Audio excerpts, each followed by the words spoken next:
জান্নাত কোনো বেঈমানের জন্য না, জান্নাত শুধুমাত্র ঈমানদারের জন্য। কথা বুঝে থাকলে আমরা সবাই বলি জান্নাত শুধুমাত্র কাদের জন্য? কোনো বেঈমান জান্নাতের গন্ধও পাবে না, জান্নাতে যাওয়া তো দূরের কথা, জান্নাতের গন্ধও পাবে না। তাহলে বোঝা গেল জান্নাতে যাওয়ার মূল শর্ত হলো ঈমান থাকা। মূল শর্ত কি?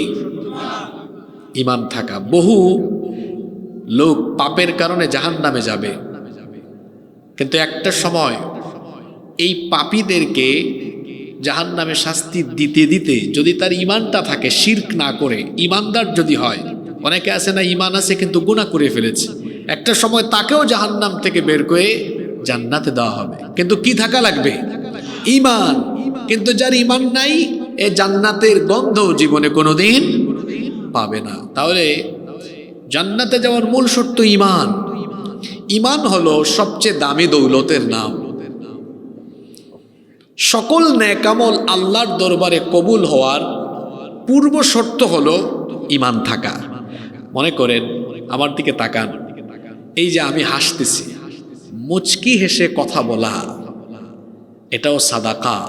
আল্লাহর নবী বলেছেন, কেউ যখন মুচকি হেসে কথা বলে, তার ভাইয়ের সাথে মুচকি হেসে কথা বলে, আল্লাহ তখন আমল নামায় সওয়াব দান করে দেন। আচ্ছা, সুবহানাল্লাহ পড়েছেন, ঠিক আছে, কিন্তু এখন আমাকে বলেন তো, আব্দুল করিম সাহেব মুচকি হেসে কথা বলেন, আরেকজন মনে করেন অমুসলিম, ঈমান নাই, সেও সারাদিন মুচকি হেসে কথা বলে, তার আমল নামায় কি কোনো সওয়াব উঠবে নাকি? আচ্ছা, আপনি হাসলে উঠে, ও হাসলে উঠে না কেন? কারণ আপনার মধ্যে এমন একটা জিনিস আছে যেটা ওর মধ্যে নাই। আপনি কাউকে 1000 টাকা দান করেছেন, আরেকজন অমুসলিমও 1000 টাকা মানুষকে সাহায্য করেছে, আপনি সওয়াব পাবেন, ও সওয়াব পাবে না। ও দুনিয়ায়ও পাবে না, আখিরাতেও। আপনি পাচ্ছেন, ও পাচ্ছে না। কেন? আপনার মধ্যে ঈমান আছে, তার মধ্যে ঈমান নাই। তাহলে নেক আমল কবুল হওয়ার পূর্ব শর্ত হলো ঈমান থাকা। যদি কারো ঈমান না থাকে, তাহলে তার কোনো আমল আল্লাহর দরবারে কবুল হবে না। তাহলে বোঝা গেল, আগে আমাদের ঈমান বাঁচানো দরকার, এরপরে আমল। আগে ঈমান বাঁচানো দরকার, তারপরে। শোনেন আব্বাজানরা, আমার তো বাবা নাই, এজন্য যাদের চুলদারি পাকা আপনাদেরকে বাবা বলে সম্বোধন করছি সরাসরি। আর যারা যুবক ভাইয়েরা আছেন, আমি অনুরোধ করছি, দয়া করে আমি যতক্ষণ কথা বলবো মনোযোগী থাকিয়ে, কারণ আমি এমন এমন সেন্সিটিভ কথা বলবো, একটু অমনোযোগী হইলে আপনি বাইরে গিয়ে সমালোচনা করবেন আমার, যে হুজুরটা উল্টাপাল্টা বলে গেছে। আগের লাইন পরের লাইন শুনতে হবে, ধরছি কোন জায়গায় বুঝতে হবে। আমলের কোনো দামই নাই ঈমান না থাকলে। বুঝতে পেরেছেন? তাইলে আগে আমার আমল বাঁচাতে হবে না ঈমান বাঁচাতে হবে? হ্যাঁ, জোরে বলেন, কি বাঁচাতে হবে? ঈমান। কারণ আমার আমল কবুল হবে আমার ঈমান ঠিক থাকলে। এজন্য আগে ঈমানের হেফাজতের দরকার। আমাদের দেশে বেশিরভাগ মানুষ আমলের হেফাজত করে, ঈমানের হেফাজত করে না। আমাদের দেশের বেশিরভাগ মানুষ আমলের হেফাজত করে, ঈমানের হেফাজত করে না। বলবেন হুজুর একটু উদাহরণ দিয়ে বুঝান। আচ্ছা বলেন তো, কি কি কাজ করলে নামাজ ভাঙ্গে, কি কি কাজ করলে অজু ভাঙ্গে? মোটামুটি আপনারা এগুলো জানেন কিনা? আপনারা কথা বলিয়েন, বাবাজানরা, ভাইজানরা, আপনারা জানেন কিনা? মানে কি করলে অজু চলে যায়, কি করলে নামাজ ভেঙে যায়, এগুলো জানি না আমরা। কিন্তু এখানে যদি জিজ্ঞেস করেন কি কি করলে ঈমান ভেঙে যায়, ঈমান চলে যায়, বেশিরভাগ মানুষ এটা বলতে পারবে না। অজু ভঙ্গের কারণ, নামাজ ভঙ্গের কারণ যেমন আপনার সুস্পষ্ট জানা থাকা দরকার, ঠিক তেমনি তার আগে ঈমান ভঙ্গের কারণ, ঈমান চলে যাওয়ার কারণগুলো আপনার স্পষ্টভাবে মাথায় থাকা দরকার। কেন? আপনার ঈমান না থাকলে আপনার অজু কেমনে হবে? আপনার ঈমান না থাকলে আপনার নামাজ কেমনে হবে? আপনি তো অজু আর নামাজ নিয়ে পাগল হয়ে গিয়েছেন। মাহফিলেও আসছেন, মাহফিলে আয়োজনও করছেন, বক্তা হয়ে গেছেন, শ্রোতা হয়ে গেছেন, সভাপতি হয়ে গিয়েছেন, কমিটি হয়ে গিয়েছেন, কিছুই কবুল হবে না যদি সবার ইমানের জায়গায় না থাকে, তাহলে আগে আমলের হেফাজত না ইমানের হেফাজত? সবাই বলতে হবে আগে কিসের হেফাজত? ইমানের হেফাজত। ইমানের হেফাজত করতে হলে ইমান ভেঙ্গে যায়, ইমান চলে যায়, ইমান ধ্বংস হয়ে যায়, যে কাজ কারবার করলে ওই কাজ কারবার থেকে নিজে হাজার হাজার মাইল দূরে থাকতে হবে, কারণ এগুলা করলেই ইমান আর থাকে না। ইমান ভঙ্গের কারণ হলো মোট 10টি। ইমান ভঙ্গের কারণ সবাই জোরে বলি কয়টি? এই 10টা হয় মুখস্থ করতে হবে আজকে, অথবা মনে না থাকলে 2 লিখে নিয়ে যেতে হবে। এই 2টার যে কোনো একটা করতেই হবে আপনাদেরকে। হয় মুখস্থ করবেন, নইলে মোবাইলে নোট করেন, কাজে লাগবে। কারণ একটা কথা বলেছি, আগে আমলের হেফাজত নয়, আগে ইমানের হেফাজত। ইমান নাই, আমলের কোনো দামও। ইমান আছে তো মুচকি হাসলে ওই আমলটারও দাম আছে, সুবহানাল্লাহ পড়বেন না? ইমান আছে, রাতের বেলা ঘুমানোর সময় যখন নবীজিকে ফলো করে ডান কাতে ঘুমায় তখনও সওয়াব আছে। ইমান আছে, মানুষের সাথে সুন্দর করে কথা বললেও সওয়াব পাওয়া যায়, সুবহানাল্লাহ। আর ইমান নাই, ও সকালবেলা ফজরে, জোহরে, আসরে, মাগরিবে, রাতে 50 রাকাত তাহাজ্জুদ পড়ে, কিচ্ছু লাভ নাই, কোনো লাভ নাই, ফায়দা নাই, সব বাতিল, সব বাতিল, সব বাতিল, কোনো লাভ হবে না। আচ্ছা, একটা ছেলে দাওরায়ে হাদিস বা মাস্টার্স পরীক্ষা দিচ্ছে অথবা কামিল পরীক্ষা দিচ্ছে, এ কি করেছে? সব উত্তর লিখেছে, কিন্তু কাভার পেজে যে নাম, রোল নাম্বার, রেজিস্ট্রেশন নাম্বার লেখা লাগে, কিচ্ছু লিখে নাই। আপনারা বলেন তো সব কিছু লিখলো, পাস না ফেল? কারণ রেজিস্ট্রেশন নাম্বার নাই। না না, অত নাই খাতায় রেজিস্ট্রেশন নাম্বার, ওর রেজিস্ট্রেশন নাম্বার নাই। ঠিক তেমনি বাবা জানরা, ভাই জানরা, ইমানের খাতায় রেজিস্ট্রি হয়ে ইমানদার হিসাবে ইমানের হেফাজত করে চলতে না পারলে মৃত্যু পর্যন্ত আপনার কোনো আমলের দাম আল্লাহর কাছে নাই। সোজা কথা, মনোযোগ দিয়ে শুনেন। তাহলে কোন কোন কাজ করলে ইমান থাকে না, চলে যায়? 10টা কারণ। জোরে বলেন তো কয়টা? 1, শুরু হয়ে গেছে। নাম্বার 1, আশিরকু বিল্লাহ। আল্লাহর সাথে শিরক করলে ইমান আর থাকে না। ইমান কি হয়? শিরক হচ্ছে সবচাইতে বড় কবিরা গুনাহ। ইন্নাশ শিরকা লাযুলমুন আযীম। নিশ্চয়ই শিরক সবচাইতে জঘন্য গুনাহ, সবচাইতে বড় জুলুম। এটা হলো সরাসরি আমার আল্লাহর উপরে জুলুম। যারা শিরকে লিপ্ত হয়ে যায় এদের আর ইমান থাকে না। বিভিন্নভাবে শিরক হতে পারে। যেমন 1 নম্বর, আশিরকু ফি ইবাদাতিল্লাহ। আল্লাহর ইবাদতের ক্ষেত্রে শিরক করা। ইবাদতের একমাত্র যোগ্যতা, উপাসনা ইবাদত পাওয়ার একমাত্র যোগ্যতা আছে যার, সবাই বলেন তিনি কে? সেই আল্লাহ বলছেন, আমি তো সব বানিয়েছি, আমি সব সৃষ্টি করেছি, আমি সব কিছুকে লালন পালন করছি, সুতরাং আমি আল্লাহর সাথে কখনো কাউকে ইবাদতে শরীক করো না। কোরআনে কারীমের 17 নম্বর সূরা, সূরাতু বনী ইসরাঈলের 39 নম্বর আয়াতে আল্লাহ তাআলা বলছেন, ওয়ালা তাজআল মা'আল্লাহি ইলাহান আখার ফাতুলকা ফি জাহান্নামা মালুমান মাদহুরা। আল্লাহর সাথে কাউকে ইলাহ হিসাবে সাব্যস্ত করো না।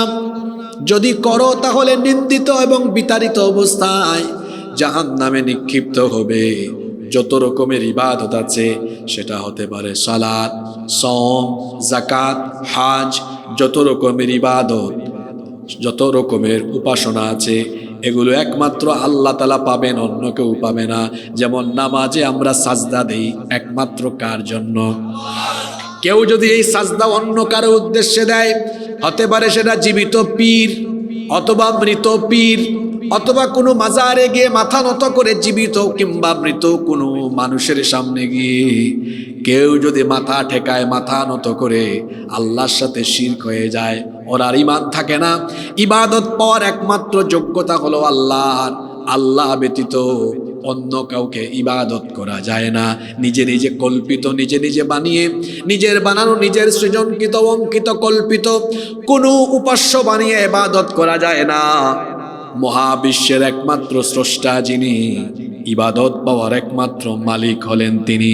আমাদের মুসলমানদের ভেতরে অনেকে আছে, মুসলমান নামধারী অনেক ব্যক্তি জীবিত পীরের সামনে গিয়ে তাজিমি সাজদা দেয়, মাজারে গিয়ে সাজদা দেয়। বলেন তো এমন মানুষ আছে না নাই? আবার দেখা যায় আল্লাহকে বাদ দিয়ে অন্য কারো কাছে সাহায্য চাইছে। এটা করা যাবে না, ঈমান চলে যায়। যে শিরক করলে সেই শিরকের সাথে সম্পর্ক থাকা যাবে না। আবার আশিরকু ফিল আসমাই ওয়াস সিফাত, আল্লাহর নাম এবং গুণাবলীর ক্ষেত্রে অনেকে না জেনে না বুঝে শিরক করে ফেলে। যে সকল গুণাবলীতে আল্লাহ গুণান্বিত, এই গুণে যদি কাউকে গুণান্বিত করা হয় তার আর ঈমান থাকে না। আল্লাহ তাআলা হচ্ছেন ভালো মন্দ, কল্যাণ ও কল্যাণের মালিক। কিন্তু কেউ যদি তার ভালো মন্দের জন্য, কল্যাণ ও কল্যাণের জন্য কোনো জাদুকরের কাছে, গণকের কাছে, জ্যোতিষীর কাছে, কোনো জীবিত পীর বা মৃত পীরের মাজারের সামনে গিয়ে সুতা উল্টায়া দিয়া তার চাকরির বরকত, ব্যবসার বরকত, তার ভালো মন্দের জন্য অন্য কারো দ্বারস্থ হয়, তার আর ঈমান থাকবে না। কারণ কল্যাণ আর অকল্যাণের একমাত্র মালিক যিনি, জুড়ে বলেন তিনি কে? এজন্য রব্বুল আলামিন কোরআনুল কারীমের 6 নম্বর সূরা সূরাতুল আনআমের 17 নম্বর আয়াত থেকে বলছেন, ওয়া ইয়ামসাসকাল্লাহু বিদুররিন ফালা কাশিফা লাহু ইল্লা হু ওয়া ইয়ামসাসকা বিখাইরিন ফাহুয়া আলা কুল্লি শাইইন কাদির। আল্লাহ তাআলা বলছেন, যদি আল্লাহ তোমাকে দুঃখ দুর্দশা দ্বারা স্পর্শ করেন, কেউ তোমাকে সেই অকল্যাণ থেকে বাঁচাতে পারবে না। আর আল্লাহ যদি তোমার কল্যাণ করেন, কেউ তোমার ক্ষতি করতে পারবে।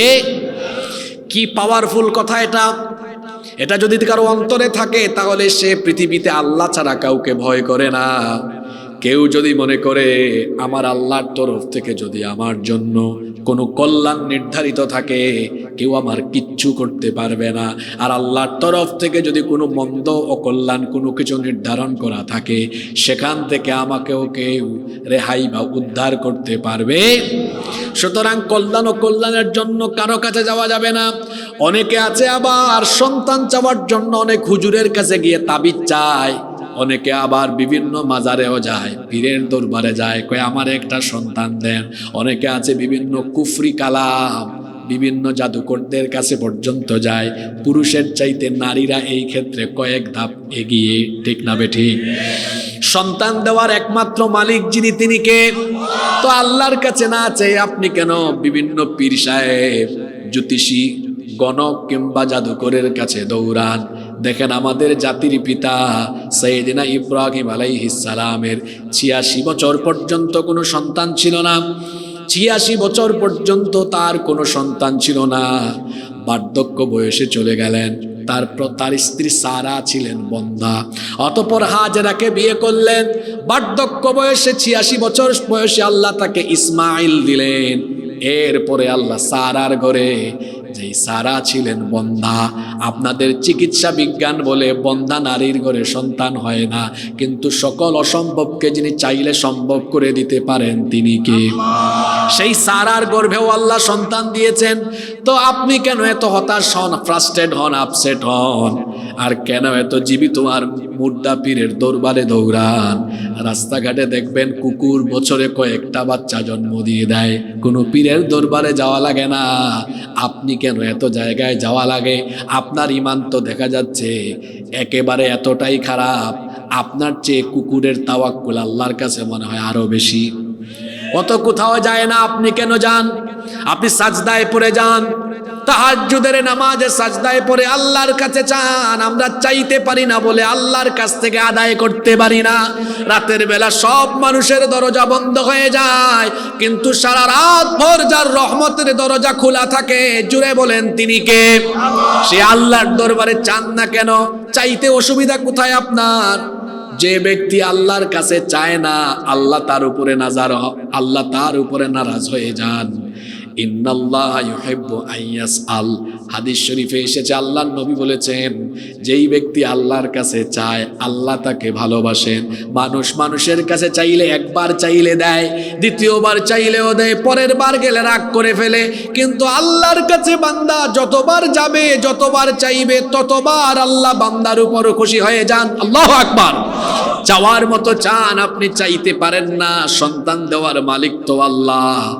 সুতরাং এই ক্ষমতা আল্লাহরই আছে, অন্য কারো কাছে চাওয়ার কোনো দরকার নাই। এজন্য রব্বুল আলামিন কোরআনুল কারীমের 42 নম্বর সূরা সূরাতুশ শুরা এর 49 নম্বর আয়াত থেকে বলছেন, লিল্লাহি মুলকুস সামাওয়াতি ওয়াল আরদি ইয়াখলুকু মা ইয়াশা ইয়াহাবু লিমান ইয়াশাউ ইনাসান ওয়া ইয়াহাবু লিমান ইয়াশাউ الذكور أو يزوجهم ذكرانا وإناثا ويجعل من يشاء عقيما إنه عليم কাদির। আসমান সমূহ আর জমিনে যা কিছু আছে সব কিছুর মালিকানা কার? তিনি যা চান তাই সৃষ্টি করতে পারেন। তিনি যাকে চান কন্যা সন্তান দেন, যাকে চান পুত্র সন্তান দেন, আবার যাকে চান ছেলে মেয়ে দুইটা মিলিয়ে দেন।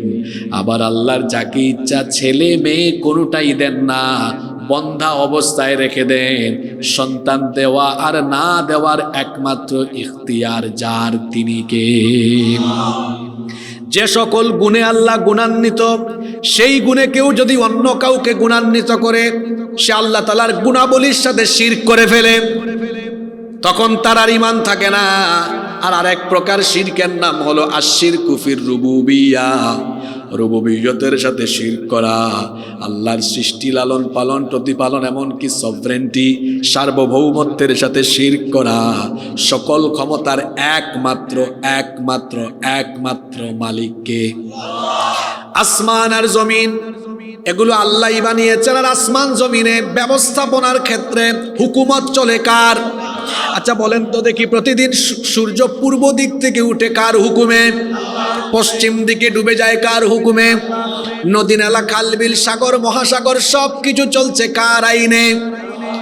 আরো জোরে বলেন, কার আইনে? গাছের যে পাতাটাও নড়ে সেটাও চলে কার হুকুমে? আসমানে, জমিনে, সাগরে, মহাসাগরে, মহাশূন্য, নভমণ্ডল, ভূমণ্ডলে সব জায়গায় আল্লাহর হুকুম চলে।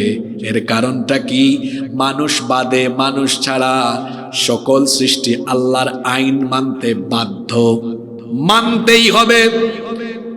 আল্লাহ যদি বলেন বাতাস বন্ধ তো বন্ধ, আল্লাহ যদি বলেন বৃষ্টি হবে তো হবে, আল্লাহ যদি বলেন এই মুহূর্তে কুয়াশার চাদর ভেদ করে চাঁদের আলো দেখা যাবে, সেটা হবে। কারণ তিনি যা চান শুধু কুন বলেন, ফায়াকুন হয়ে যায়।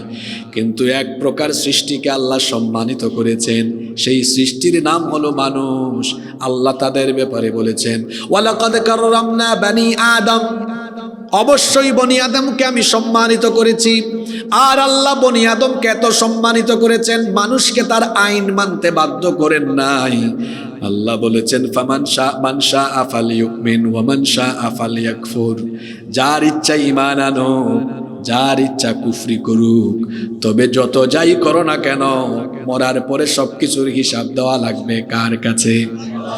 আল্লাহ তাআলা মানুষকে সৃষ্টি করে আইন মানতে বাধ্য না করলেও আল্লাহ তাআলা মানুষের জীবন পরিচালনার জন্য আইনের একটা কিতাব দিয়েছেন। সেই কিতাবের নাম হলো, জোরে বলেন, সেই কিতাবের নাম হলো।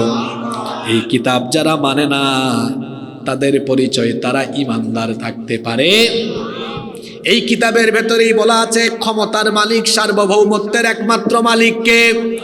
এই কোরআনের ভেতরে আল্লাহ ক্ষমতার নামে একটা সূরা দিয়েছেন। এই সূরার সিরিয়াল নাম্বার হলো 67। সূরার নাম হলো সূরাতুল মুলক। এই সূরার শুরুতে আল্লাহ বলেছেন, তাবারাকাল্লাযী বিয়াদিহিল মুলকু ওয়া ওয়া আলা কুল্লি শাইইন কাদির।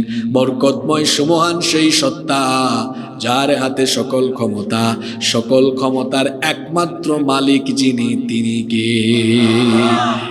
এখন কেউ যদি বলে সব ক্ষমতার মালিক জনগণ, সব ক্ষমতার উৎস জনগণ, আপনারা বলেন তো কথাটা কি কোরআনের সাথে মিলল না অমিল? আপনারা কথা বলিয়েন। এটা কিন্তু কোনো রাজনৈতিক সমাবেশ না, এটা আল্লাহর কোরআনের মাহফিল। যে বক্তা দলীয় দৃষ্টিভঙ্গি মাথায় রেখে বক্তৃতা করে, এই বক্তার বক্তব্যে মানুষ হেদায়াত হয় না। আর যে শ্রোতা দলীয় দৃষ্টিভঙ্গি মাথায় রেখে বক্তৃতা শুনে, এই শ্রোতাও হেদায়াত পায় না। তাহলে কোরআন বলতে হয়, শুনতে হয় কেমনে?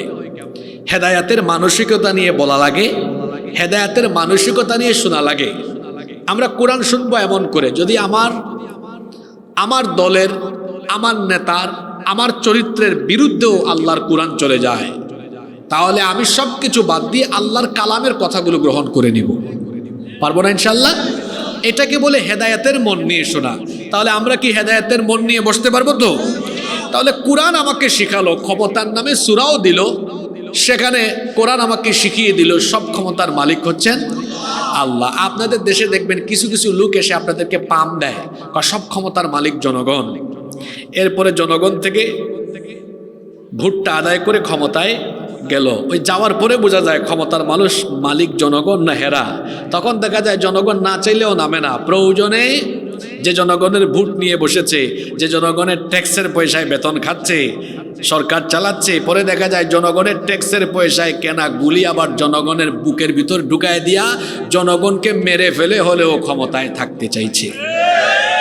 তো ক্ষমতার মালিক জনগণ হলে জনগণ যা চাইবে তাই হবে।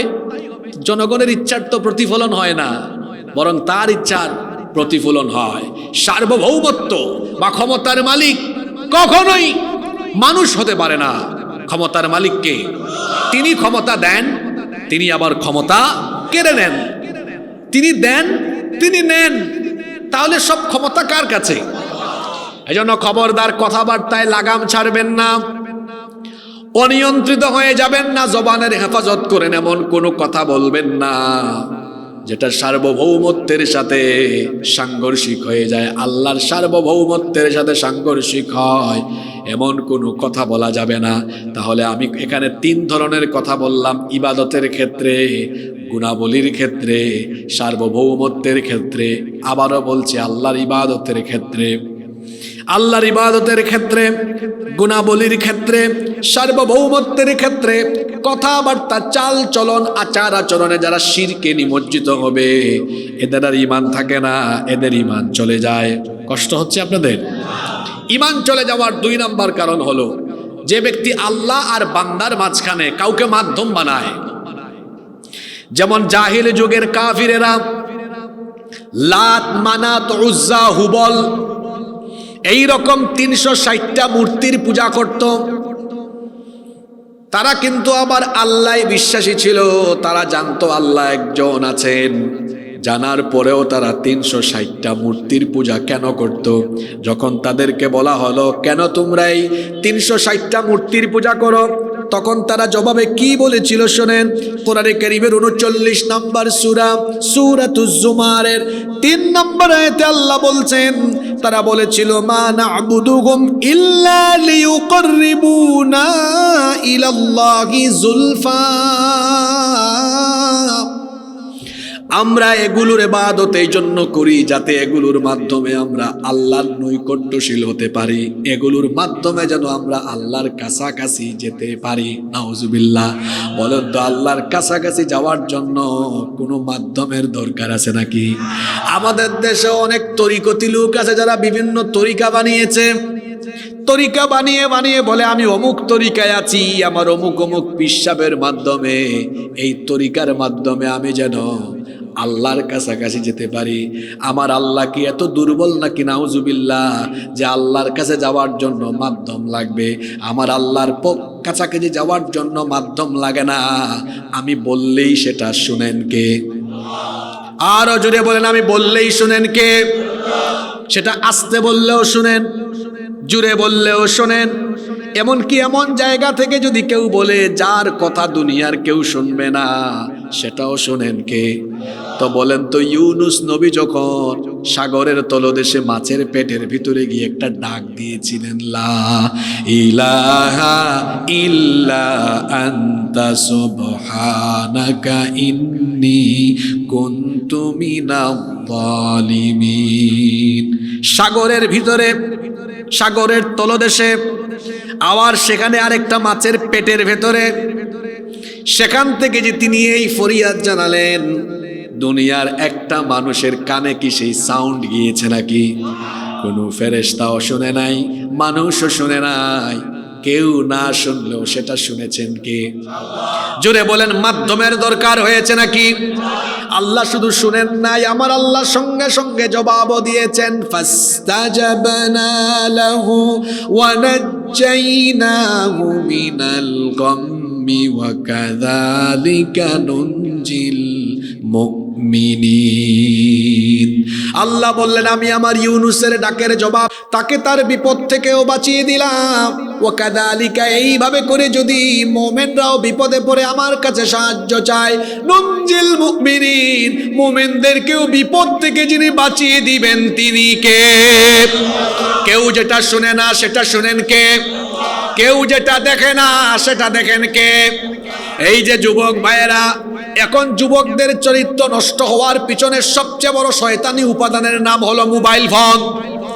রাতের বেলা মোবাইল ফোন হাতে নিয়ে মোবাইল আর ইন্টারনেটের অপব্যবহার করে গুগল শরীফে গিয়ে, পর্ন সাইটে ঢুকে, ইউটিউব শরীফে গিয়ে আজে বাজে ভিডিও দেখে। তার বাবা মা ভাই বোন কেউ দেখছে না, দরজা বন্ধ করে একা একা রুমে যা মন চাই তাই দেখতেছে, আজে বাজে ভিডিও দেখে। বাবা মা ভাই বোন যেটা দেখে না, কেউ যেটা দেখছে না, আপনি দরজা লাগিয়ে বন্ধ করে একা একা কত আজে বাজে ভিডিও দেখছেন। কেউ সেটা না দেখলেও যিনি দেখেন তিনি কে?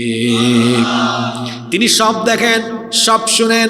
এই জন্য তার দরবারে কিছু বলতে হলে, তার কাছাকাছি যেতে হলে মাধ্যম বানানো লাগবে না। অনেকে আছে তার মনের আশা পূরণের জন্য ওই দরবারে গিয়ে এইটা দেয় ওইটা দেয়, এরকম আছে না নাই? মাধ্যম বানায়, মাধ্যম বানানো লাগবে না। আমরা ডাক দিলেই সেটা শুনেন কে? আমরা ডাক দিলেই আল্লাহ শুনেন, যা করি আল্লাহ দেখেন। সুতরাং আল্লাহ আর বান্দার মাঝখানে মাধ্যম যদি কেউ ব্যবহার করে, আর সে যদি মনে করে এরাই আমার ফরিয়াদগুলো আল্লাহর কাছে পৌঁছাবে, তাহলে সে ভুলের স্বর্গে বসবাস করছে, তার আর ঈমান থাকবে না। আল্লাহ তো এই জন্যই কত সুন্দর করে শিখালেন। সূরা ফাতিহায় আমরা প্রতিদিন পড়ি, ইয়্যাকা না'বুদু ওয়া ইয়্যাকা নাস্তাঈন। আমরা একমাত্র ইবাদত করি কার? একমাত্র সাহায্য চাই কার? মাধ্যমের দরকার নাই। ঢাকায় কেউ থেকে লালমাইয়ের খবর পাবে না, মাধ্যম লাগবে, সেটা মোবাইল, ইন্টারনেট। আচ্ছা, লন্ডনের খবর কি আপনারা জানবেন মাধ্যম ছাড়া? মাধ্যম ছাড়া, মিডিয়া ভায়া ছাড়া জানবেন? কিন্তু কোনো প্রকার মিডিয়া ভায়া মাধ্যম ছাড়া সব কিছুর খবর যিনি রাখেন এবং জানেন তিনি কে? বাকি পয়েন্টগুলা খুব সেন্সিটিভ, লুট নিতে পারবেন তো? নাম্বার 3 নাম্বার যে কারণে ঈমান চলে যায়, স্বীকৃত কাফেরদেরকে কাফের মনে না করলে ঈমান থাকে না, ঈমান চলে যায়। স্বীকৃত কাফের কারা? যারা দেখতেই পাচ্ছেন ওরা নিজেরা স্বীকার করে আল্লাহ একজন না। ইহুদি, খ্রিস্টান, ওয়াকালাতিল ইয়াহুদু উযাইরুন ইবনুল্লাহ, ইহুদিরা বলে উযাইর আলাইহিস সালাম আল্লাহর ছেলে। নাউজুবিল্লাহ পড়বেন না?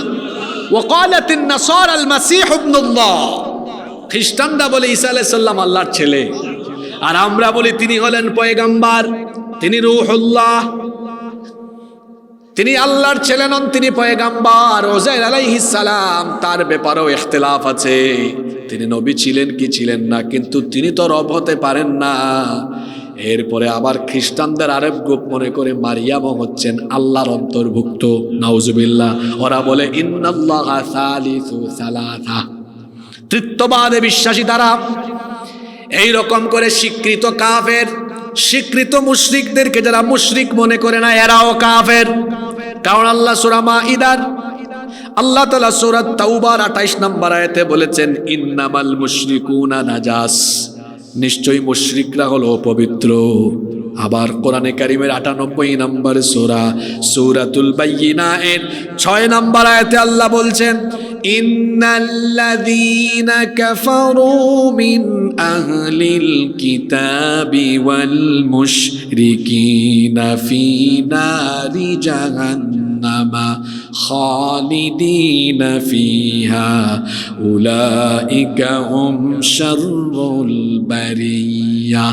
আল্লাহ তাআলা বলছেন, নিশ্চয়ই আহলে কিতাব, যাদেরকে কিতাব দেওয়া হয়েছে, এই কিতাবদার ইহুদি খ্রিস্টান এবং যারা মুশরিক, এরা জাহান্নামের আগুনের অধিবাসী এবং এরা হচ্ছে নিকৃষ্ট। এরা নিকৃষ্ট জাহান্নামের কীট। এরা হলো কাফির। এদেরকে যারা কাফির মনে করবে না, এরা হলো কাফির।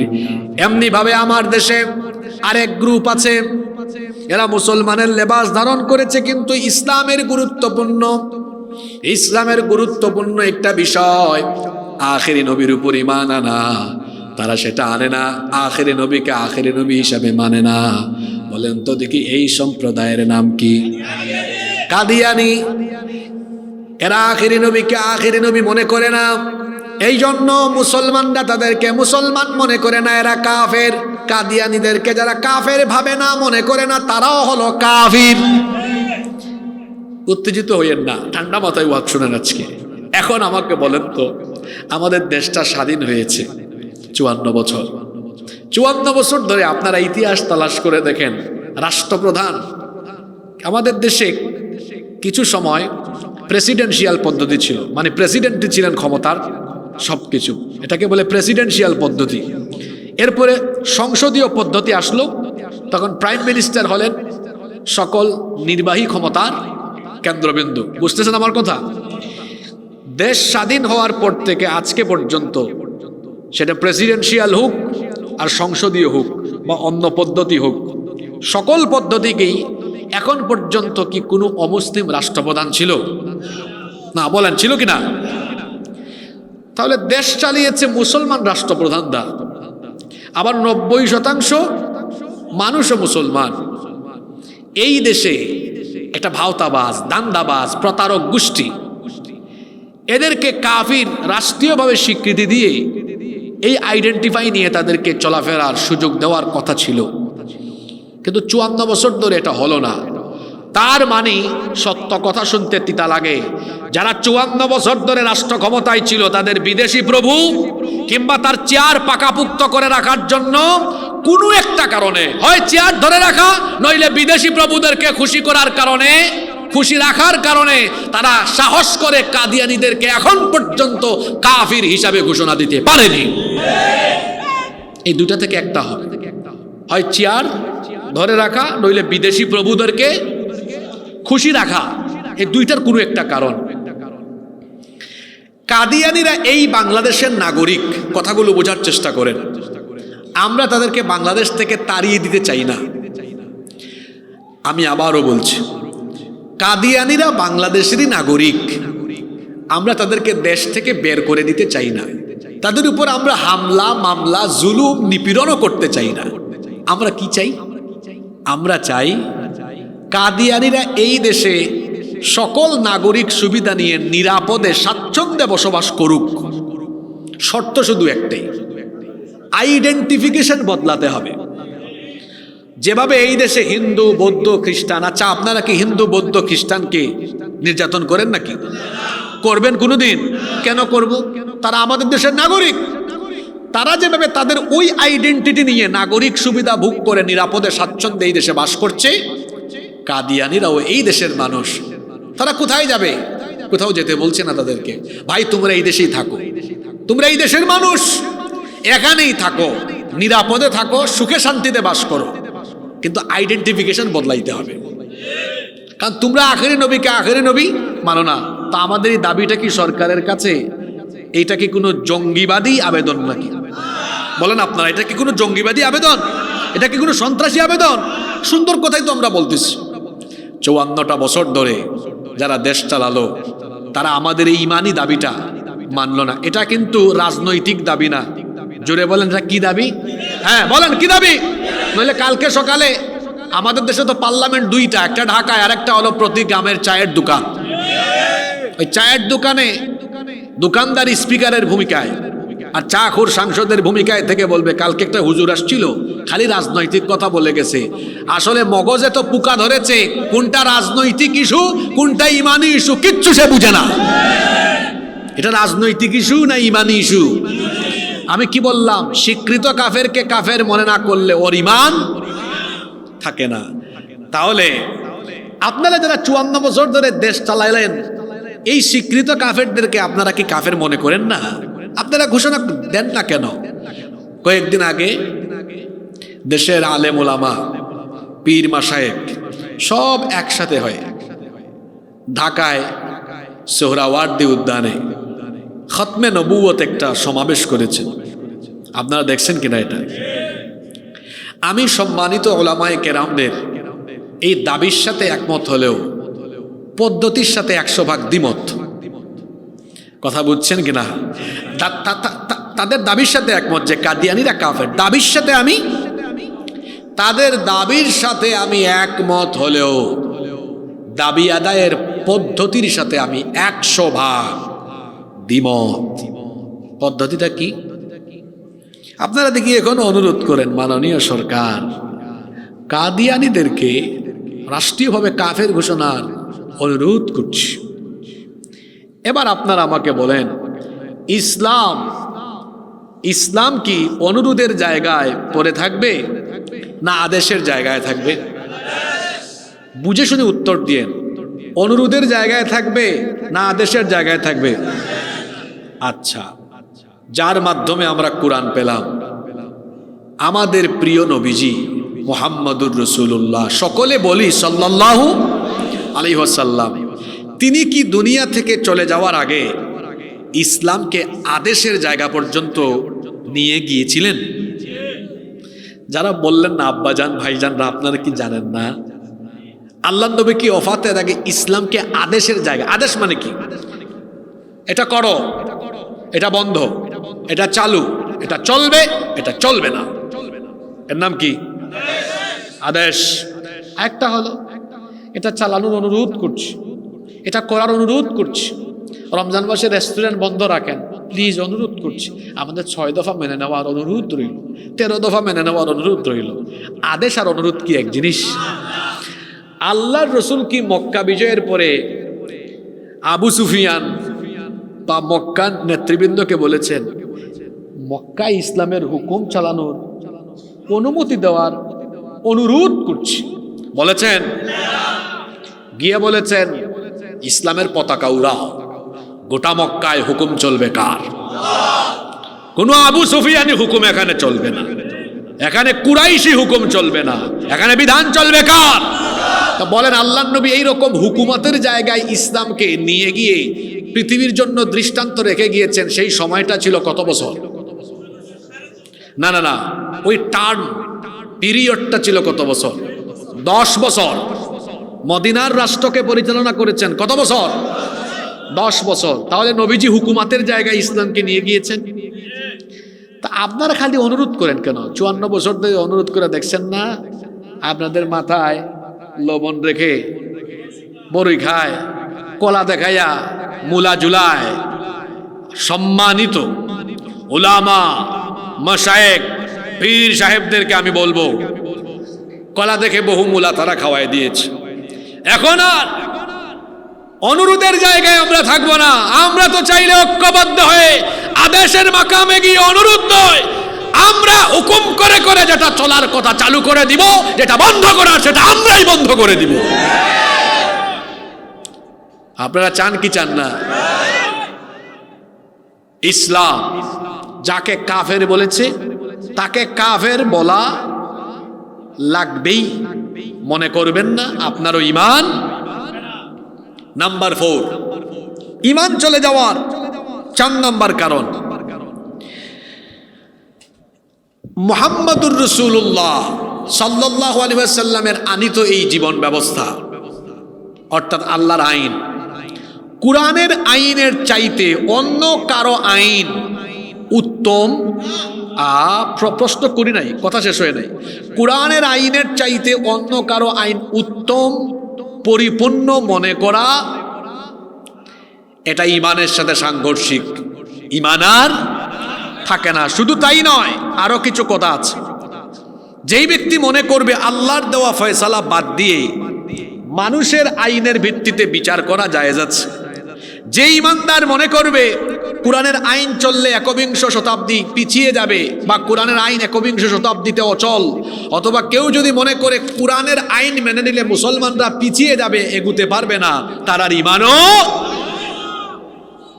তাহলে বোঝা গেল যে ব্যক্তি ঈমান আনবে সেই ব্যক্তি কেবলমাত্র একটা কিতাবের হুকুম আহকাম মেনে চলবে। সেই কিতাবটা কার? হুকুম মানবে আল্লাহর, আর তরিকা মানবে রাসূলের। ঈমান আনার পরে আর নিজের ইচ্ছায় চলা যায় না। এজন্য রব্বুল আলামিন কোরআনে কারীমের 33 নম্বর সূরা সূরাতুল আহজাবের 36 নম্বর আয়াতে বললেন, ওয়ামা কানা লিমুমিনিন ওয়ালা মুমিনাতিন ইযা কাদাল্লাহু ওয়া রাসূলুহু আমরান আন ইয়াকুনা লাহুমুল খিয়ারাতু মিন আমরিহিম ওয়া মান ইয়াসিল্লাহা ওয়া রাসূলুহু ফাকাদ দাল্লা দালালাম মুবিনা। আল্লাহ তাআলা বলছেন, আল্লাহ আর রসুলের তরফ থেকে যে নির্দেশ এসেছে, এটা আসার পরে কোনো মুমিন আর মুমিন তার নিজের ইখতিয়ারে চলতে পারে না, এটার অধিকার তার আর নাই। বরং ঈমান আনার পরে আল্লাহর বিধান আর রসুলের তরিকাকে গ্রহণ করে নিতে হয়। জীবন পরিচালনার জন্য আল্লাহ যে বিধান দিয়েছেন, এই কোরআন দিয়ে নিজের জীবন চালাতে হয়, নিজের জীবন চালাতে হয়, পরিবার চালাতে হয়। হুকুম আহকাম বিধি বিধান বিচার সবকিছু আল্লাহর বিধান দিয়ে করতে হয়। যেই ব্যক্তি মনে করবে আল্লাহর দেওয়া এই আইন, এটা ব্যতীত আল্লাহর দেওয়া আইনের চাইতে মানুষের তৈরি করা আইন দিয়ে বিচার করা উত্তম, ওই ব্যক্তির ঈমান থাকে না। ওই ব্যক্তির ঈমান থাকে না। কথাটা বাবা আমার না, কথাটা কার? সূরা নাম্বার, আয়াত নাম্বার বলি, বাড়ি গিয়া বাংলা অনুবাদ খুলে তারপরে মিলায় দেখে নিয়েন। কোরআনে কারীমের 5 নম্বর সূরা সূরাতুল মাইদা এর 44, 45, 47, তিনটা আয়াতে আল্লাহ এদের পরিচয় দিয়েছেন। ওয়ামাল্লাম ইয়াহকুম বিমা আনজালাল্লাহু, পরিচয় ফাউলাইকা হুমুল কাফিরুন ফাউলাইকা হুমুদ যালিমুন ফাউলাইকা হুমুল ফাসিকুন। তিনটা পরিচয় আল্লাহ দিয়েছেন। যারা আল্লাহর দেওয়া এই কিতাব দিয়ে বিচার ফয়সালা করে না, ফাউলাইকা হুমুল কাফিরুন, এরা হলো কাফের। ফাউলাইকা হুমুল যালিমুন, এরা জালেম। ফাউলাইকা হুমুল ফাসিকুন, এরা হলো ফাসিক। আজকের পৃথিবীতে যত মানুষ আল্লাহর দেওয়া বিধান বাদ দিয়ে বিচার ফয়সালা করছে, এদের প্রত্যেকের পরিচয় আল্লাহ দিয়েছেন, এরা কাফের, এরা জালেম, এরা ফাসিক। আর মনে রাখবেন, আমাদের কল্যাণের জন্য মানুষের আইন উত্তম না আল্লাহর আইন উত্তম? এই যে আপনাদের দেশে এত ধর্ষণ, এত ধর্ষণ আপনাদের দেশে, অথচ এই দেশে নারীদের পাওয়ার ছিল সবচেয়ে বেশি।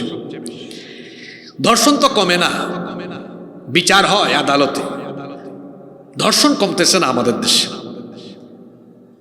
কয়েক মাস আগে মাগুরায় একটা ছোট্ট মেয়ে, 8 বছর বয়স, আসিয়া, এক পরিবারের 3 নরপিশাচ আমার এই বোনটির উপর পাশবিকতা চালায়।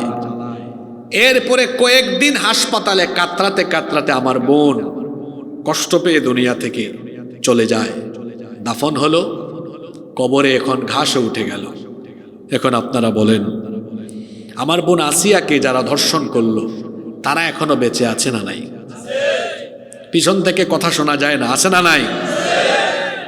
আসিয়া মরে, কবরে ঘাস উঠে গেছে, ধর্ষিতা হয় আমার বোন চলে গেছে, তার ধর্ষণকারীরা বেঁচে আছে। আজব, বিস্ময়কর আইন। আপনাদের দেশের আদালতে আল্লাহর আইন না মানুষের আইন? জোরে বলেন। এ কেমন আইন যে আইন থাকার ফলে আমার বোন ধর্ষিতা হয়ে কবরে চলে যাবে আর ধর্ষক বুক ফুলিয়ে বেঁচে থাকবে? যে আইন থাকলে পরে সেই আইনের মুখে আমরা জুতা নিক্ষেপ করি। সেখানে যদি আল্লাহর কিতাবের আইন থাকতো, ধর্ষণের শাস্তি কি? রজম, এবং সেটা লাইভ সরাসরি হবে, জনসম্মুখে। আপনার দেশে একটা ধর্ষককে কোরআন দিয়ে বিচার করে জনসম্মুখে শাস্তি দিয়ে দেখেন, দেশে যত লম্পট চরিত্রহীন আছে এক বিচার দেখে তারের মতো সোজা হয়ে যাবে। আপনার দেশে খুন খারাপি বেশি না কম? গত 2 দিন আগে একটা ছেলে শরীফ উসমান হাদি, দেশের রাজধানী ক্যাপিটাল সিটি, আপনি চিন্তা করেন, রাজধানীতে জুমার নামাজের পরে প্রকাশ্য দিবালোকে রাস্তায় তাকে হত্যা করার উদ্দেশ্যে গুলি করা হলো। আজকে 3 দিন হয়ে গেল, এখনো তার হত্যাকারীদেরকে সরকার, তার বাহিনী, তার গোয়েন্দা বাহিনী ধরতে পারে নাই। 3 দিন হয়ে যাওয়ার পরেও তার হত্যাকারীদেরকে এখনো ধরা হলো না। এই দেশের জনগণের ট্যাক্সের পয়সায় বেতন খেয়ে, রেশন পেয়ে যদি জনগণের সুরক্ষা এই আইন শৃঙ্খলা বাহিনী দিতে না পারে, এমন আইন শৃঙ্খলা বাহিনী এই দেশে থাকা এটা লজ্জাজনক ব্যাপার। আবার অথর্ব অযোগ্য অপদার্থ স্বরাষ্ট্র উপদেষ্টা, সে বলেছে যারা হাদির হত্যাকারীকে ধরিয়ে দিতে পারবে 50 লাখ টাকা পুরস্কার দিতে হবে।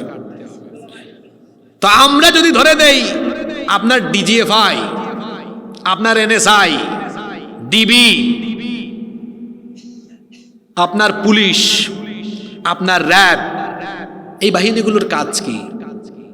তাদের কাজটা কি? আপনার NSI, DGFI, DB, CID, police, RAB, এই বাহিনীগুলো থাকা সত্ত্বেও হত্যাকাণ্ডের উদ্দেশ্যে গুলি করা হলো, অপরাধীকে এখনো শনাক্ত করা হলো না। এটা আইন শৃঙ্খলা বাহিনীর, আইন শৃঙ্খলা বাহিনীর জন্য লজ্জার। এটা আপনাদের অযোগ্যতার একটা বড় রকমের প্রমাণ। যে ছেলেটাকে গুলি করা হয়েছে আপনারা জানেন তো, এই ছেলেটার বুকের পুরাটাই কলিজা। কি অদম্য, নির্ভীক, বীর পুরুষ, সাহসী, প্রতিটা কথা এমন ভাবে বলে, তার প্রত্যেকটা কথায় তার ঈমান প্রকাশ পায়। আল্লাহর উপর তার তাওয়াক্কুল, অবিচলতা, তার নির্ভীকতা, তার বীরত্ব, সাহসিকতা, শাহাদাতের প্রতি তার জজবার বহিঃপ্রকাশ তার প্রতিটা কথার মাধ্যমে পাওয়া যায়। আমি এই ভাইটার অনেক বক্তব্য গত কয়েকদিনে শুনেছি, গুলি খাওয়ার পরে আরো বেশি শুনছি। তার প্রত্যেকটা বক্তব্য, অ্যাক্টিভিটিস পর্যবেক্ষণ করলে বোঝাই যায় সে কাদের টার্গেট ছিল। আপনারা বুঝেন না, আর এই দেশে কিছু রাজনৈতিক দল আছে যারা একই কাতারে কাঁধে কাঁধ লাগায়া ফ্যাসিবাদের বিরুদ্ধে আন্দোলন করেছে। এখন তারা নিজেদের মধ্যে কামড়াকামড়ি কইরা নিজেরা শেষ হয়ে যাচ্ছে। পরিণতি কিন্তু ভোগ করতে হবে। নিজেরা কাদা ছোড়াছুরি বাদ দিয়ে দেশের স্বাধীনতা সার্বভৌমত্বের স্বার্থে ঐক্যবদ্ধ হন। হাদিকে যারা টার্গেট করেছে তাদের নেক্সট টার্গেট আপনারাও। এজন্য নিজেরা কামড়াকামড়ি বন্ধ করেন।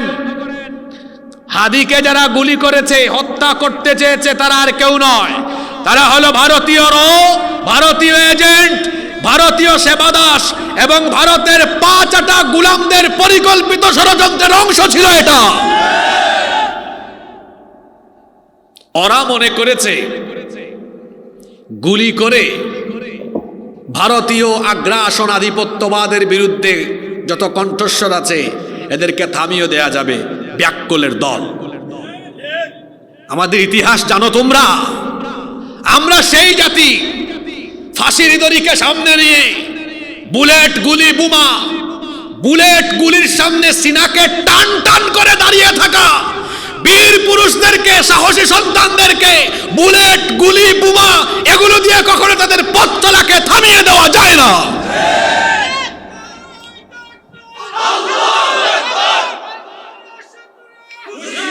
বরং বুলেট, গুলি, বোমাকে তোমরা ভয় পাও, তোমরা বুলেট, গুলি, বোমা না। ওই যে ছেলেরা ফটকা, আতশবাজি ফুটায় না, এগুলার আওয়াজ শুনলে তোমাদের ভয়ের চোটে কলিজা কাঁপে।